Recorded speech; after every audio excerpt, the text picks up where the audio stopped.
చంద్రబాబు పవన్ కళ్యాణ్ వచ్చినా సరే నా వ్యూహం సినిమాని ఏం పేకలేరు అంటూ ఆర్జీవి చేస్తున్న కామెంట్లు, అలాగే వాళ్ళని కించపరిచే విధంగా యానిమల్స్కి వాళ్ళ ఫేసులు పెట్టి ఆయన చేస్తున్న ట్వీట్లను అసలు ఎలా చూడొచ్చు అంటారు?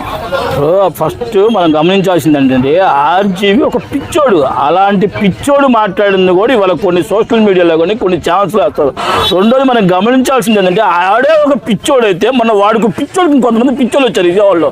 రోజా కానీ అంబటి రాంబాబు కానీ కొంతమంది వీళ్ళంతా దృశ్యప్రసారం చేసే దేనికి వీళ్ళకి భయం పడుతున్నాయి ఒక్కోడికి. రేపు గవర్నమెంట్ మారుతుంది, మన పరిస్థితి ఏంది, రేపు వచ్చేది టీడీపీ జనసేన పార్టీ భయంతో ఇట్లాంటి పిచ్చివాగులు అవుతుంటారు. మేము ఒకటే ఒక మాట చెప్తున్నాం ఆర్జీవి కానీ, ఆర్జీవి వెనకమాలు ఉండి వాగిచ్చే పనికి మాలలు కూడా ఒకే ఒక మాట చెప్తాను. మీలాంటి పనికి మాలలు, మీలాంటి దద్దమ్మలు మీరు ఎన్ని సోషల్ మీడియాలో పెట్టినా, మీరు ఎంత దొంగ ప్రచారం చేసినా మేము ఒకటే ఒక మాట చెప్తున్నాము, ఇలాంటివన్నీ ఎదుర్కోవడానికి టీడీపీ జనసేన సిద్ధంగా ఉంది. రేపు గవర్నమెంట్ మారుతుంది కరెక్ట్గా 90 రోజుల్లో. మీ పరిస్థితి ఏందో ఒక్కసారి వచ్చుకోండి. ఆర్జీవి అలా కాదు, బూతులు మాట్లాడే వాళ్ళగా వాళ్ళు ముత్తాత దిగినా సరే ఇక్కడ పీకేది ఏం లేదు, వాడు పీక్కుంటే చాలు. ముఖ్యంగా చూస్తే కనుక వరుస పెట్టి పవన్ కళ్యాణ్ గారి గురించి చంద్రబాబు నాయుడు గారిని కించపరిచే విధంగా ఆర్జీవి చేస్తున్న పోస్టుల్ని, ట్విట్టర్లో ఆయన చేస్తున్న పోస్టులను అసలు ఎలా చూడొచ్చు అంటారు? ఇప్పుడు ఏం లేదండి, మొన్న విజయవాడ వచ్చాడు, ఆంధ్ర మొత్తం గంజాయి, ఇక్కడున్న గంజాయి, అక్కడున్న మంత్రో బొంతులో ఎవరో 4 ప్యాకెట్లు ఇచ్చింటాడు. ఆ గంజాయి తాగేవాడు గంజాయి మాటలు ఏం చేస్తాడు చెప్పండి?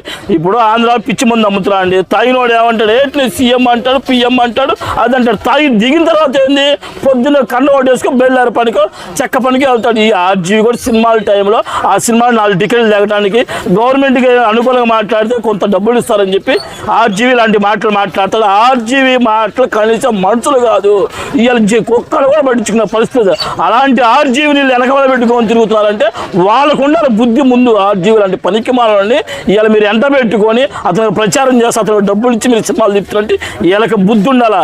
ఆర్జీవికి ఎట్టా బుద్ధి లేదు, ఆ పక్కన వాళ్ళకి బుద్ధి లేదు. మేము ఒకే ఒక మాట చెప్తున్నాం, మీరు ఇలాంటి ప్రచారాలు ఎన్ని చేసినా సరే మీరు ఇలాంటి వాటికి పడే పరిస్థితి కాదు. కరెక్ట్ 90 రోజులు, ఎక్కువ టైం లేదు మీకు, 90 రోజులు ఉంది. 90 రోజులు ఆర్జీవికి మీకు మొత్తానికి బుద్ధి చెప్పే రోజులు దగ్గరలో ఉండి ఈ రాష్ట్రాన్ని మీరు మొత్తం దోచుకున్నారు, ఈ రాష్ట్రం మొత్తం మీరు నాశనం చేశారు. ఇవాళ మీరు ఎన్ని మాటలు చెప్పినా సరే ఇనే పరిస్థితి లేదు. 90 రోజులు ఆగితే మీ పని పడతాను, దానికి మేము సిద్ధంగా ఉన్నామని చెప్పి ఆర్జీవి కానీ పక్కన అడిపించే వాళ్ళు కూడా మేము ఇదే మాట చెప్తున్నాం జనసేన టీడీపీ పార్టీ తరఫున.